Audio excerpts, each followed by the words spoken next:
Books make you hope. Books make you dream. Books make you laugh. Books make you scream. This is the Books That Make You show, discussing books with authors and experts, unraveling the inner pages of all the books that help make us who we are. Hosted by Desiree Duffy. I'm your host, Desiree Duffy, and today we're talking about books that make you want to celebrate the holidays in diverse and inclusive ways. But first, I just want to share with you all really quick, before I introduce all of our guests, the sponsor of the show is Novelties. It's noveltytins.com. And they have these adorable, like book lovers love these. This is their Peter Pan edition, Pokey Pan. And yes, it comes with the teas inside. Check this one out. If you guys liked Peter Rabbit as a kid, how cute is that? These are all tins. They have a whole bunch of them. Here's some of the smaller ones. Pride and Peppermint, right? How adorable. We have some Sense and Sensibility. They have a whole bunch of them. So everybody check them out. It is noveltytin.com. And that is just something yummy that I like to drink this holiday season. And really, don't you think books and tea, it goes together, doesn't it? Wonderful. Yes. Okay. So for the holidays, it means something different to so many different people. And that's what we're here today celebrating. I mean, sometimes we have our traditions and it's really easy to believe that this is what Christmas means to me. This is what Hanukkah means to me. But it's so wonderful when you have empathy and diversity and inclusion in the holidays. And this is something that we can learn at any age. Our four guests today have all written holiday-themed books that bring home this special message in their own unique ways. They are all a lot of fun as well. So I think we're going to have a really, joyful little holiday show here with everybody. First, we have Maria Alexander. She authored Snowed. I should make sure I pronounce that correctly. Snowed, which is the first book in the Bloodline of Yule trilogy, among many other horror and comedy crime stories. That sounds really interesting. We also have Gina Cavalier and Jeanette DePattie. Now, they have collaborated for How I Became Santa Claus. There we go. Now, this is a book that allows you to see the world through somebody else's eyes and find out what it means to be Santa Claus. And Lee Wynn has written Red, Green, and Blue, and White. And it's illustrated by Paul O. Zelensky. And by the way, if I've missed anybody's illustrators, please feel free to add those when we get to you. Now, this is based on a true story of a Jewish and a Christian family that basically helped bring a community together for the holidays. Everybody, hello, welcome to the show. Yay! Hello. Hi. Thank you for having us, Desiree. You bet. I think that was one of my most diverse intros ever, because I was like, okay, we got this person and this book and everything. So I'm gonna kick it off to you first, Maria. Can you, in your own words, tell us about your book and your writing and how it all ties into the theme of inclusion during the holiday season? Well, Snowed started from the beginning, and it's the first of 3 books that are all out now. And they were last year optioned for film and TV. Snowed started as a short story that wasn't about inclusion at all. It was just about not liking Christmas. It was called Coming Home, and it's my most reprinted story. But when I decided to expand it into a novel, what I discovered was I was writing a very diverse book with a main character who is biracial, and her friends are from all different backgrounds. And I don't want to give anything away, but it turns out one of her friends, she doesn't realize, is actually gay, and because he's not out at school. So it's a very diverse book, and it actually explores the background of Yule. What is Yule? What about, where does this come from? These ideas of Yule. And so what I've done is in the trilogy, I've explored the entire folklore, and I've managed to weave it all together all of the Norse and European mythologies to create one bloodline for the entire Yule family. So that's what that is Trilogy, and I'm really proud of it, and I'm really proud of the diversity that's in the book. And that is something that is just, I feel, so important because, you know, we've all lived our lives in this time and place.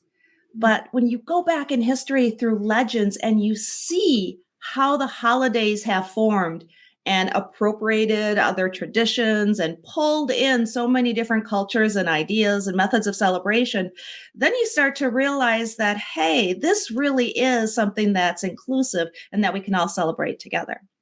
Mm-hmm. Gina and Jeanette. Okay, now give me the backstory a little bit here, because Gina, you came up with this book several years ago, and now you teamed up with Jeanette. Tell us how that all came together. So I wrote and illustrated a book based on 3 items I found in an antique store that inspired me, and those are the 3 items, to tell the story about what it means to become something special. It's, you know, moving away from fame and, you know, helping to teach people that it's hard work, and then just bringing it back to Santa Claus is what was his origin story and what did he have to leave behind. And I thought it would be a great tale about that kind of stuff, about the morality and behind doing something wonderful for other people. And I illustrated it myself. I did 50 pictures. I did it in 50 days. I did a picture a day. My arms almost fell off. But it was such a work of passion that I just keep pushing through. And then Jeanette and I have worked together for about 15 years. And I wanted to expand the story and tighten up the writing a little bit because it was my first book. And she just had so many great ideas. And I just looked at her and I said, come on, let's do this together. You know, this isn't just mine anymore. So, and, you know, we collaborate on all kinds of things. And it was just, I love bringing teams and people together. It's like, let's just go and do a whole new version. So we have the 2014 version, which was my version. And then last year we republished this. Yeah, and I edited the first version. So I was already, you know, very familiar with the book. And I started as an editor on the second book, but as it grew and grew, it definitely, as Gina said, became more of a collaboration. But it's really an interesting combination, I think, of what's really magical and also what's really human. I mean, the magical parts bring out different things in the human experience, and learning to adapt to a situation that's very different than your day to day. So I think that was a key part of the whole story. Yeah, yeah. And it's great too that you collaborated on it. That just goes to underscore that idea of working together. So many times writers feel they're alone, and they're supposed to be alone. They feel like this is my opus over here. I'm going to do all by myself and nobody can help me. But that's really not the case, right? Right. Correct. Yeah. Lee, let's hear about your book. I'm so excited to have you on the show because I remember you telling me about it about 6 months ago, maybe 8 months ago, and it's so wonderful to see it. Can you tell us about red and green and blue and white? Absolutely. Thank you so much, Desiree. And it's so fun to be here and have this conversation with Gina and Jeanette and Maria. So thanks, everybody. Okay, so red and green are the Christmas colors and blue and white are the Hanukkah colors. And there's a kind of incredible story happened in December 1993 in a small town in Montana called Billings. There was a hate crime, and someone, basically most of the houses were decorated for Christmas, red and green. And there was one house on one street that was decorated for Hanukkah, blue and white. And someone threw a stone through the window of their that was decorated for Hanukkah with a electric menorah display. And the community sort of stood up, and it was this moment where it was like, you know, being an upstander. You know, when something bad happens to someone else, a lot of times people are just bystanders. But when you stand up and you say, no, that's not cool, then it's sort of, you're being an upstander. So I took that sort of real life story and I fictionalized it to try to really how do you talk to really little kids? Like, this is a picture book for, kids in kindergarten and, 4 to 8 years old. So how do you have that conversation without scaring them, but also empowering them? So the idea was to sort of center two kids at the center of the story, and sort of inspired by what really happened. The little boy whose window is smashed, his family has to decide, are they going to light the menorah again in the repaired window, or are they going to hide being Jewish? And they decide to light the menorah again. And then he has a friend across the street, a little girl, and her house is decorated for Christmas. And she sees his menorah come back on after this hate crime.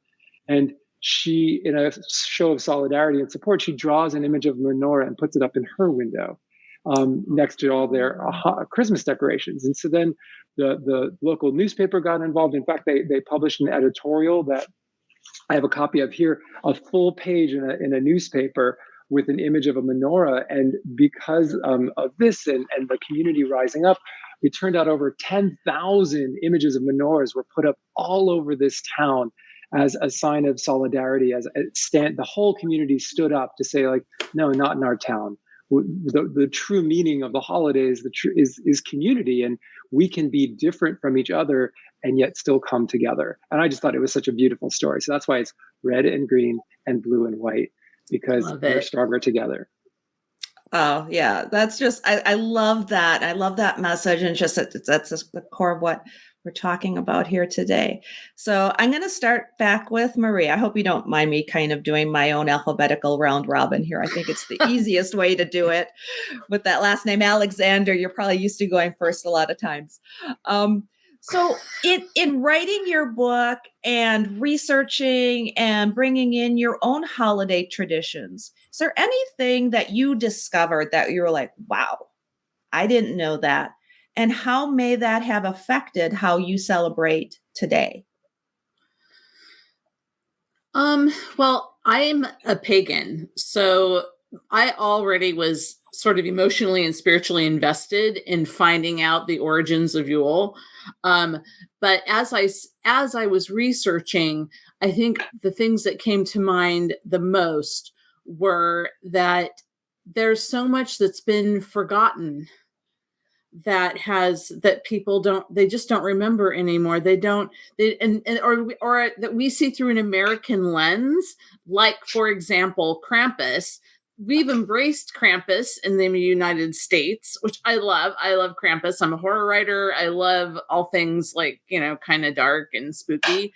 But the thing is that Krampus is actually, he's actually related to Perchta. Perchta is the Alpine folkloric character. She is associated with Epiphany, which we're not so connected to here in the U.S. That's more of a European celebration. But Epiphany is January 6th. And I became more and more aware of Perchta and her power and her domain. She's actually, her companions are the Perchten, we look at these videos on YouTube and we call them Krampus parades. They're actually called Perchtenlauf, Lauf, Perchtenlauf. And they are parades of the Perchten and Perchta's companions. And their job was to go through the town and to drive out the evil spirits. And, so I really, I delighted in Krampus, but my heart grew much closer to Perchta. She's also someone who is a punisher and a rewarder. She's someone who punishes those who haven't worked hard enough, but also rewards those who have. And she's known as the Shining One. And I just, that's where my heart sort of went after this. So that's what happened with me in writing writing Snowblind. She's actually featured in Snowblind, which is the third book that came out last year. Gotcha. You and I could have a whole conversation, I bet, about how the feminine and the idea of women have been kind of pushed to the side, because let's face it, today in our Western culture, Santa Claus is an old white guy, and that's fine. We'll get into that with Gina. But I think that it does speak to how we perceive different people, different genders, different differences in every way, shape, or form, in the fact that they end up changing over time. And I love horror too, as you probably know. So, and I do think it's interesting how, in Victorian times, for example, Christmas meant sitting around the Christmas tree and telling scary stories. That's where Charles Dickens and A Christmas Carol. That's why there's ghosts in that. So the horror aspect is definitely part of the holiday culture. Sure. I'm going to go over to Gina and Jeanette. So in doing this, and I know, Jeanette, you were editing and then came in for the second iteration, but was there anything that you discovered while doing the research, and anything in particular that might have then influenced the writing and how you celebrate the holidays today? Go ahead, Jeanette. Oh, I think one of the things that stood out for me, and one of the areas that I think I brought into the book, is the idea of being a kid and being an outsider, being a little different, and maybe people in your family don't quite understand you because you have a big imagination or because you look at things differently. And I was so glad that our character had a best friend, the best friend I wish I had growing up, right? That really helps center and protect that person who's different. But how sometimes people who are destined for really amazing things later in life don't quite fit when they're starting out. And that really resonated with me personally as part of the book. And I think that was the element, because so much of the other things just kind of came wholesale out of our minds. We didn't really do a lot of research. We just imagined a new world, a metaverse, if you will, that's different, and allowed a lot of sort of the typical traditions to fall away. And that's, I think, what makes it super fun. Yeah. As I mentioned earlier, I try to imagine this little boy who was 8 years old when he stumbled on this potential destiny, and he fell asleep by the stoop, and then all of a sudden he got thrown into this other magical world. So he actually had to make this decision, and going back to spirituality, we kind of made it non-denominational actually, but going back to spirituality, we all have the ability to, at will, to make our own choices up. So he had to decide, I'm going to leave my best friend. I'm going to leave my twin. We gave him a twin sister. We're going to my other brothers and sisters, my wonderful mother and father, because I have a destiny that's just going to uplift this world in a positive way. So that was actually the messaging. It really wasn't about presents for our story or anything like that. It was the journey about awakening to this positive at will environment. Yeah. Oh, I love that. And Lee, I mean, obviously your entire book ideas was germinated from an actual event.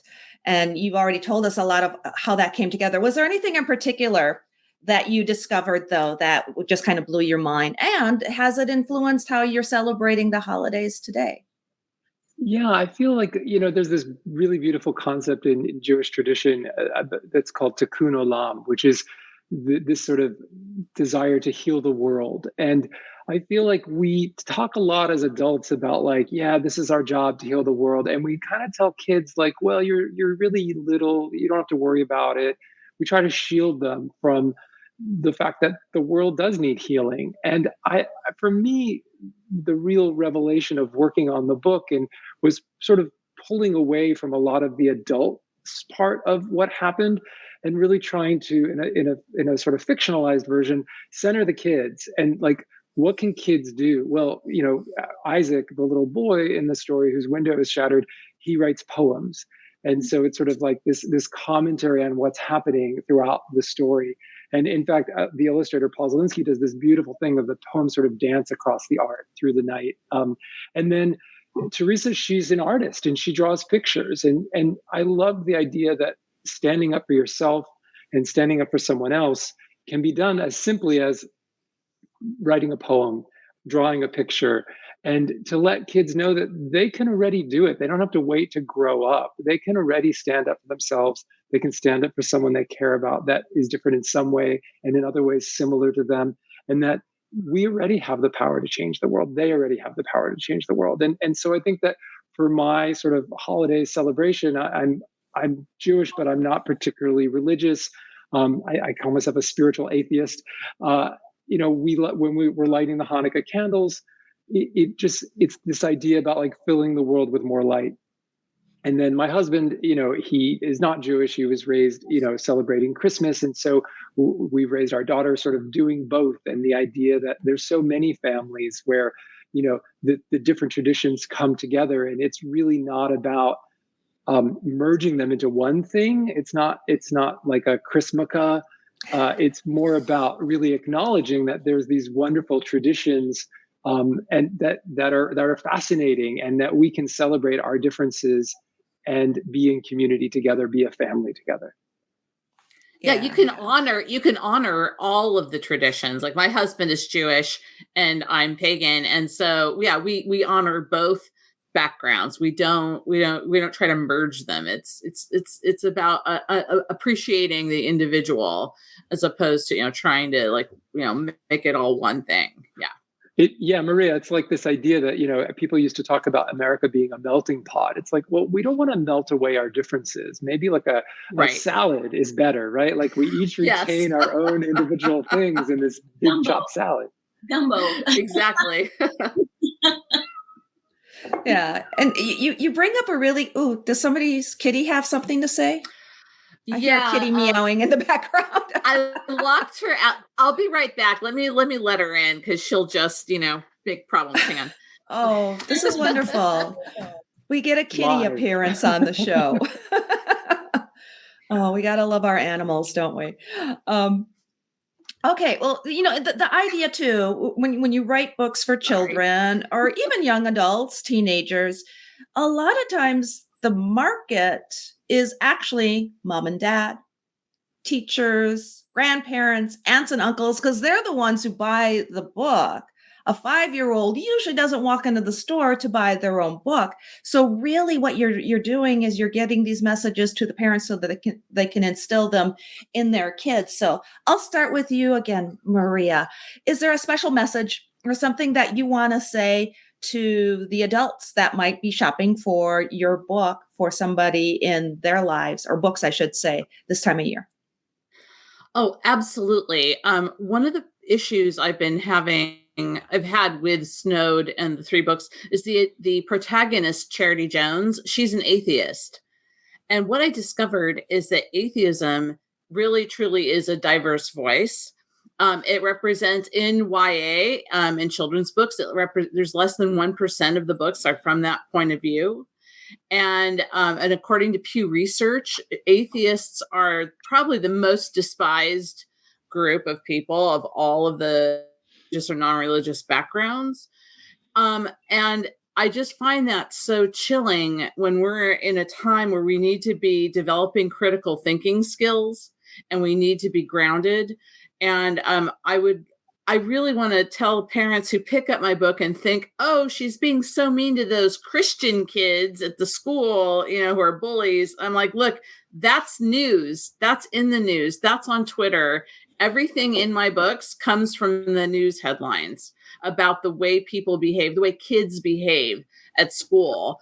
And I feel like, but you know what? I have a lot of evangelical fans. So it's like, if you can give the book a chance, if you go past those first, couple of chapters where you think, oh my gosh, she's portraying Christians in a bad light, you're going to be very well rewarded, because you will see how all of these kids learn to get along and respect one another. And yes, even with a complaining cat. I don't know if you heard that. That's my big thing. I mean, we had a real problem. Even the school library journal reviewer, she was a Mormon, a devout Mormon, and she did not dig the atheist. And I feel like that's a huge problem right there. We've got problems with prejudice on all sides, and that kind of needs to stop. So, or definitely needs to stop. I don't want to, shouldn't sugarcoat that. Yeah. Anyway. Yeah. I couldn't agree more. Proud atheist right here. Yeah. And it's like when they hear you're an atheist, it's like, oh, what? I just, they don't like your, exactly. Yeah. And I have so many friends that are atheists and agnostics. I mean, as pagan as I'm very woo, and yet I have, and I belong to a humanist organization because I believe in what they're doing. And, I find it just so offensive that people are just like, oh, you don't believe in God? Oh, you must be, well, people look at me and they go, you believe in how many gods? And they think I'm weird too, but yeah. Still, Can I jump in with a little aside? I wrote a manuscript about a kid a week before his bar mitzvah who comes out as an atheist. And I was sort of talking to an editor about it. And he was like, yeah, that won't work. Like, what grandparent is going to buy it for their grandchild? Exactly. And it goes to this idea that like, we have to as adults, we're supposed to guide our kids by limiting or shaping their ideas of the world by restricting what they read. And there's this huge book banning thing happening right now in our country. And I feel like we should be able to have conversations with our kids about things. And Snowed is banned. Snowed is banned in the county where it's set. Oh, I just want to put that out there. I mean, that's ridiculous. Yeah. I'm sorry, Lee, but to your point. It shouldn't. We shouldn't be afraid of kids having information because it's an opportunity for us to talk to them. Exactly. Yeah. Gina and Jeanette. Yes. Would you like to chime in there? Well, since we did hand-drawn illustrations in black ink, there's a lot of love and information in the artwork itself. Because I am an intuitive, spiritual healer and energy worker. That's what I do for a side profession right now. And so when I actually do artwork, I'm creating energy within the artwork. So that's why we have so many illustrations. There's 50, and it's almost overwhelming, a lot more than the words at times. But the idea was, so if you didn't even feel like reading or reading to the kid, you could actually tell the story through all the images to the very end without even having to read, and just kind of gaze into the artwork and see and feel energy of movement. Artwork to me is such a beautiful expression in all forms. So I really wanted to focus on the artwork, and I'll just, like I said, it's 50 different images, and this was, all hand done. So it wasn't computer generated, and not that that's bad, but, we wanted each piece of work to be its own piece of art that somebody could celebrate and connect to. Yeah. But I would say that's what makes us a little bit different. What do you think, Jeanette? I think that it really started with the illustrations, and the illustrations are so different. I mean, a lot of book illustrations for kids kind of look the same, and these are really unusual, and they really point to the universe that Gina created and I helped expand. And I think some parents are going to look at that and they're going to be, this is different. My kid can't process it. But other parents, I think, will be drawn to the uniqueness of it. Yeah. And, the thing is, too, because I'll read books to my grandbabies that are at this point in time 1.5 and 3.5. 1.5 isn't really following the words so much. So sometimes I do just that. I end up just telling the story by looking at the pictures. And as they grow and develop, I feel they're gonna get the story because we'll reread those books again and again. So I love that you did that, Gina. That's just amazing. And correct me if I'm wrong, if I'm misremembering, but I think you told me at one point that you weren't formally trained as an illustrator. This is just something that you did out of your heart. No, I was a doodler, and then people would say, "Can I have that?" And I'm like, "Why? That's art." And I'm like, "Okay, take it." And then what I realized is I actually channel energies when I draw, And when I channel them, I'm releasing them into the world with kindness and love. And, that's healing art. And that actually there's healing artwork in all of this, because you have to be connected to something deeper. And there are dark images in there, because you can't have a book without having some type of dark element. Even in our book, if he doesn't accept the post, all of everything is Magica and the land is starting to actually break apart. So, and there's a darkness that wants to take it over. So, there's always going to be a duality of the light and the dark. And, but expressing it in a way for me that is kind and kind of a mutual balance is, to me, the way that I like to express. Yeah. And Lee, I'm sorry, last but not least, thoughts for parents, people that are actually buying the book for kids. Yeah, I think that, remember that like a picture book is something that you're reading to a child, with a child. And so it kind of goes back to that idea of like, you're going to share the story with them. And then it's an opportunity to start talking about the different issues that were in the book. The illustrator of my book is Paul Zielinski. So it's really our book. And he did this beautiful job where there's almost like a call and response. So this is the spread, for those of you that can see the video, for more than 10,000 windows came. And it's the illustration that answers it. You can see in all these windows that are of houses decorated for Christmas, a menorah. And so I love that sort of interplay between the words and the pictures. And we didn't collaborate in time. I did the manuscript and then gave it the editor, Arthur Levine, acquired it. And then he decided he would ask Paul to illustrate it. And then, there were a couple of back and forths through Arthur, but it's this beautiful dialogue between the words and pictures. And then it becomes this dialogue for the adult to read with the child, and then to talk about like, well, what did you think? And, what if the story had been reversed? What if it was, the story opens with a image of a block, and it says, on a block dressed up in red and green, one house shown blue and white. And then you, as an adult, you can have the reverse conversation. You can be like, what if it was on a block dressed up in blue and white, one house showed red and green? Oh, yeah. Right? Yeah. And then, and not just for, Hanukkah and Christmas, but for all the differences that we have, and yet we are still a community together. I think that could be a beautiful thing to share with a child. And that's such a great note to end this show on. We are against the clock. Really fast, your websites, everybody, so people can find you and learn more. Maria? MariaAlexander.net. Gina and Jeanette? TheLiberatedHealer.com. Jeanette? Jeanette. That's the same, yeah. Same one? Okay, I wasn't sure. And Lee? LeeWin.org. Thank you, everybody, for joining us on this very special Books That Make You holiday celebration. And thank you for being here with us today. You can find out more about us on our website, booksthatmakeyou.com. We are on Facebook, Instagram, and of course, YouTube. Ring the bell to subscribe so you don't miss out on any of these shows. Until next time, all of my bookish buddies, thank you. Thank you, Desiree. You bet. Thank you. Please Thanks, enjoy everybody. all the books It's been that a pleasure. make you exactly who you are. The executive producer for Books That Make You is Desiree Duffy. Produced and sound mastered by Phil Giangrande. Engineering by Dave Nabox.